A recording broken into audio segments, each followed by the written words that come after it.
Assalamualaikum warahmatullahi wabarakatuh. Selamat berjumpa kembali dengan saya. Ya, kali ini kita lanjutkan video tentang fuzzy multi attribute decision making. Kali ini kita bahas metode berikutnya, yaitu TOPSIS.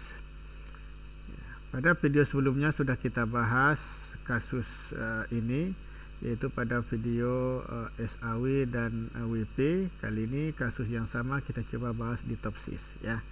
Nah, misalnya sebuah sekolah ingin memberikan beasiswa kepada siswa yang berprestasi tetapi kurang mampu dalam sisi ekonomi. Ada 4 orang yang mau diseleksi yang akan menjadi alternatif, yaitu A1, A2, A3 dan A4. Ada 5 kriteria yang dijadikan acuan, ya: nilai rata-rata, ranking kelas, jumlah saudara, penghasilan orang tua, dan jumlah prestasi yang mereka dapatkan. Ini kriteria keuntungan, biaya, dan keuntungan. Kemudian rating kecocokan setiap alternatif pada setiap kriteria dinilai sebagai 1-5, ya, seperti ini. Kemudian nilai-nilai tadi kita masukkan sebagai contoh ke dalam alternatif tadi, ya, dengan masukkan sebagai kriterianya. Kemudian kita berikan bobot preferensinya 5, 3, 4, 4, 2. Matrik keputusannya kita keluarkan dari tabel tadi menjadi matrik XIJ, ya, bentuknya seperti ini, ya. Kemudian kita hitung matrik ternormalisasi R-nya menggunakan persamaan 1. Ini persamaan 1. RIJ sama dengan XIJ dibagi akar dari sigma XIJ kuadrat. Dengan XI, ya, kita definisikan ini kita definisikan sebagai XI atau XI terdefinisi. XI sama dengan akar dari sigma XJ kuadrat diambil dari sini, sehingga RIJ-nya yang ini akan menjadi ini agar mudah kita menghitungnya. Nah, kita hitung yang pertama adalah X1 atau kolom ke-1, ya. Ini X1 adalah akar dari, ya, angka-angka yang ada pada kolom 1, 3, 2, 3, 5 kita kodratkan, kita akarkan, hasilnya adalah 6,8557. Nah, baru kita hitung matrik R-nya, R11, R21, R31, R41, ya. R11 ini adalah R baris 1 kolom 1, ya. Baris 1 kolom 1, baris 2 kolom 1, baris 3 kolom 1, baris 4 kolom 1. Kita masukkan angkanya, pembaginya adalah nilai X terdefinisi, semuanya seperti ini, ya. Nah, hasilnya adalah seperti ini. Kita tinggal hitung lagi, ya. Kemudian kita lanjutkan pada kolom kedua atau X2 terdefinisi, yaitu angka-angka yang ada pada kolom kedua. Caranya sama, ya. Kita masukkan angka-angka ini, ya, ke dalam perhitungan RIJ tadi. Ini R12, R22, R32, R42, sehingga hasilnya seperti ini. Mudah. Dan seterusnya sehingga diperoleh matrik ternormalisasi R-nya seperti ini, ya. Kalau kita teruskan sampai ke kolom kelima, hasilnya seperti ini. Kemudian langkah berikutnya adalah menghitung matrik Y. Matrik Y dihitung berdasarkan persamaan 2, ya. Persamaan 2 itu ini, YIJ sama dengan WJ kali RIJ. WJ ini adalah bobot preferensi tadi, ini dia, 53442. Kemudian RIJ ini adalah matrik R tadi, ya, matrik R ini. Nah, kita kalikan YIJ sama dengan WIJ kali RIJ. Mulai dari Y11 berarti W1 kali R11. W1 nya adalah 5, ambil dari sini, ya. Nah, dikali nilai yang ada pada R11, yaitu matrik R baris 1 kolom 1. Hasilnya 2,1880. Kemudian Y12 berarti Y1 kolom 1 baris 1 kolom kedua, ya. Baris 1 kolom kedua berarti W2, ya. W2 berarti kolom kedua, W2 nya 3. Kita kalikan dengan nilai matrik yang ada pada baris 1 kolom kedua.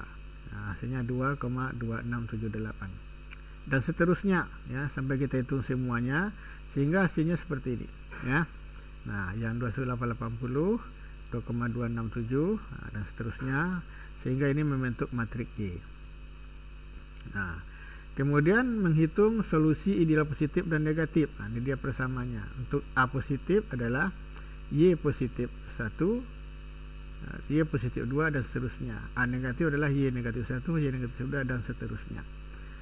Dengan catatan bahwa Y positif 1 cara mendapatkannya adalah dengan cara mencari nilai maksimum dan minimum. Nilai maksimum untuk atribut keuntungan, minimum untuk biaya. Ini untuk Y positif ya. Kalau Y negatif, ini kita ambil nilai maksimum untuk biaya, minimum untuk keuntungan. Jadi kebalikannya ya. Ingat bahwa Y positif itu maksimum dan minimum, maksimum keuntungan, minimum biaya. Y negatif maksimum biaya, minimum keuntungan. Kita masukkan angka-angka tadi. Y positif 1 sama dengan nilai maksimum. Kenapa? Karena kriteria pertama tadi adalah keuntungan ya. Kita masukkan angka-angka yang ada pada kolom 1 pada matrik R tadi ya. Matrik Y ya, kolom 1 pada matrik Y. Ambil nilai terbesar. Kemudian Y positif 2 nya nilai minimum. Kenapa? Karena dia adalah kriteria biaya. Jadi nilai minimum ambil nilai terkecil yang ada pada kolom kedua pada matrik Y dan seterusnya ya. Sampai kita dapatkan hasilnya seperti ini. Kemudian angka-angka ini ya, kita kumpulkan menjadi A positif ya. Kita susun. Ini diambil dari sini, 1 diambil dari sini, 3 diambil dari sini dan seterusnya. Begitu juga cara yang sama untuk Y negatif ya.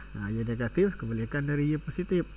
Y negatif itu nilai minimum untuk keuntungan dan maksimum untuk biaya dan seterusnya. Caranya sama, kita tinggal hitung dan kita keluarkan juga hasilnya menjadi nilai A negatif ya. Kemudian langkah berikutnya adalah menghitung jarak positif dan jarak negatif ya. Jarak terbobot di sini maksudnya. Ini rumusnya ya. Ini rumus untuk D positif, ini rumus untuk D negatif. Kita lihat di contoh ini ya. Untuk D positif, ini adalah 3,6466 dikurangi 2,188 ya. Ini diambil dari data ini ya. Artinya nilai yang ada pada matrik Y tadi, itu kita selisihkan dengan yang ada di sini ya. 3,5644 ya.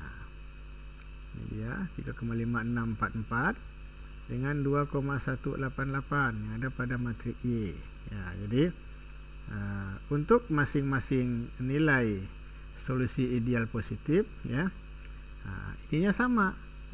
Sama karena diambil dari nilai Y positif ya. Ininya sama. Untuk mempermudah ingatan, yang ini diambil dari masing-masing yang ada pada matrik Y. Ini semua yang ada pada matrik Y. Ini sama semua. Kemudian ini sama semua ya. Ini sama semua dan seterusnya ya. Hasilnya adalah seperti ini. Untuk yang negatif, itu diambil dari ini ya. Ini sama semua nantinya. A negatif 1,48 diambil dari Y positif, Y negatif 1, Y negatif 2, Y negatif 3, Y negatif 4 dan seterusnya. Yang ini diambil dari sebagai selisihnya diambil dari matrik Y semuanya ya. 1,8626 dan seterusnya. Kemudian kita hitung kedekatan alternatif terhadap solusi ideal positif ya. Ini adalah rumus untuk mencari perangkingan. Dengan rumus VI sama dengan DI negatif dibagi DI negatif tambah DI positif sebagai persamaan 7. Kita masukkan angka-angkanya, angka-angka yang ada pada tadi ya. Ini DI positif, DI negatif 1 dibagi DI negatif 1 tambah DI positif 1. Ini DI negatif 2 dibagi DI negatif 2 tambah DI positif 2 dan seterusnya. Kita lihat hasilnya adalah yang terbesar ada pada V4 ya. V4 memiliki nilai terbesar sehingga dapat disimpulkan bahwa alternatif A4 lebih dipilih. Dengan kata lain, alternatif 4 adalah Betty Lavia sebagai penerima beasiswa. Demikian, terima kasih. Assalamualaikum warahmatullahi wabarakatuh.